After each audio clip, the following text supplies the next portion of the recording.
আসসালামু আলাইকুম। কেমন আছেন আপনারা? আলহামদুলিল্লাহ আমি তো আল্লাহ তাআলার অশেষ রহমতে আর আপনাদের দোয়ায় বেশ ভালো আছি। দেখতে, দেখতে শীত পড়ে যাচ্ছে। আর শীতে পিঠা-পুলি যদি না হয় তাহলে কি হয়? আজকে আপনাদেরকে ভাজা পুলি পিঠার রেসিপি শেয়ার করছি। চলুন দেখা যাক।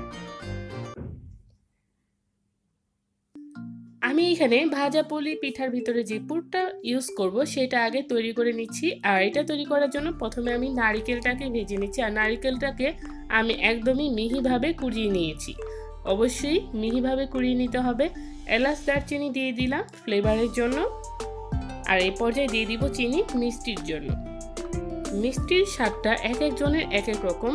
আমার এইখানে হাফ কাপের মতো লেগেছে। আপনারা যদি মিষ্টির পরিমাণটা বাড়িয়ে দিতে চান অবশ্যই বাড়িয়ে দিবেন। আর এই পর্যায়ে দিয়ে দিচ্ছি তিল। ব্যাস হয়ে গেল। এখন এগুলোকে একটু ভালো করে রান্না করার পালা। আপনারা চাইলে এখানে চালের গুঁড়ো অ্যাড করতে পারেন, কিন্তু আমি অ্যাড করব না। আমি এটা দিয়েই তৈরি করে নেব। আমার এখানে আর কিছু অ্যাড করতে হবে না। তো আমার এটা রেডি। এই পর্যায়ে আমি একটু লবণ দিয়ে দিচ্ছি 2 থেকে 3 চিমটির মতো। খুবই অল্প পরিমাণ। লবণটা দিলে চিনির পরিমাণটা মানে ব্যালেন্সটা পারফেক্ট হয়।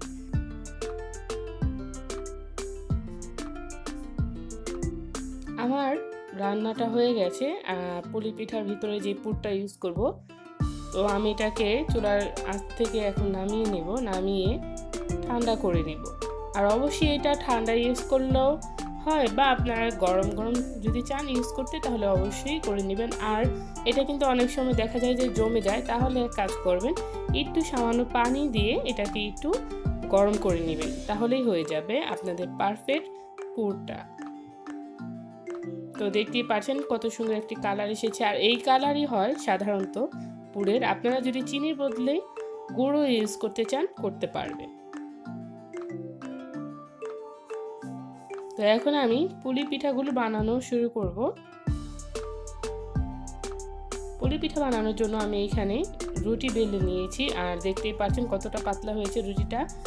আর রুটির সাইজ হবে এক একটা 4 থেকে 5 ইঞ্চি। তো আমি রুটির ভিতরে পুর নিয়ে নিচ্ছি, যে পুরটা একটু আগে আপনাদেরকে তৈরি করে দেখালাম। তো এখন আমি এটাকে ফোল্ড করে নিচ্ছি।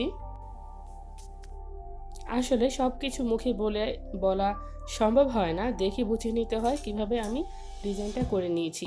তো আশা করছি আপনারা আপনাদের দেখার ফলে এটা বুঝে নিয়েছেন আমি কিভাবে পুলি পিঠাটা আর কি ফোল্ড করে নিয়েছি। তো একইভাবে আমি সম্পূর্ণ পিঠাগুলো করে নিব, আর আপনাদেরকে দেখিয়ে দিচ্ছি আপনাদের সুবিধার জন্য আমি কিভাবে করে নিচ্ছি। তো আপনারা চাইলে এরকম ডাইসও ইউজ করতে পারেন। আর আমি এটা ডাইসটা নিয়েছি লম্বাটে। আর নর্মালি কুলি পিঠারও ডাইস পাওয়া যায়, কিন্তু আমি একটু ভিন্নভাবে আপনাদেরকে দেখাচ্ছি, যে কেউ বুঝতেও পারবে না। আর এটাকে রোল কুলি পিঠা বলে। তো আমি আপনাদেরকে দেখাচ্ছি রোল কুলি পিঠাটা কীভাবে তৈরি করে নিচ্ছি আমি। তো ব্যাস এই তো দেখে নিচ্ছেন, একদমই সহজভাবে তৈরি করে নিতে পারেন এই রোল কুলি পিঠাটা। তো একইভাবে সব পিঠাগুলো আমি তৈরি করে নিচ্ছি। এখন হচ্ছে ডুবো তেলে ভেজে নেবার পালা। তো আমি ফ্রাই প্যানে দিয়ে দিয়েছি পুলি পিঠাগুলো। আর এগুলো কিন্তু ক্রিসপিভাবে ভেজে নিতে হবে, মানে একদমই ক্রিসপি হবে না, হালকা একটা ব্রাউন কালার আসলে এটা নামিয়ে নিতে হবে। তো কালারটা পরিবর্তন হওয়া শুরু হয়েছে, দেখেই বুঝতে পারছেন আপনারা।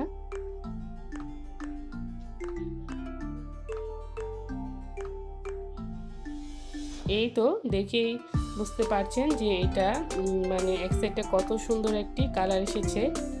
এরকম করে আমি উল্টিয়ে পাল্টিয়ে সম্পূর্ণ পুলি পিঠাটা ভেজে নেব। তো এই দেখুন তেলের যে গরম ভাবটা সেটার কারণে সুন্দর একটি কালার চলে এসেছে। আর এটা ভাজতে কিন্তু একটু সময় লাগবে, তো একটু ধৈর্য ধরে ভাজার চেষ্টা করবেন। এই পর্যায়ে আমি পিঠাগুলো তুলে নিচ্ছি, দেখতেই পারছেন। আর এভাবে করে এক্সট্রা তেলটা ঝরিয়ে তারপর তুলে নেবেন।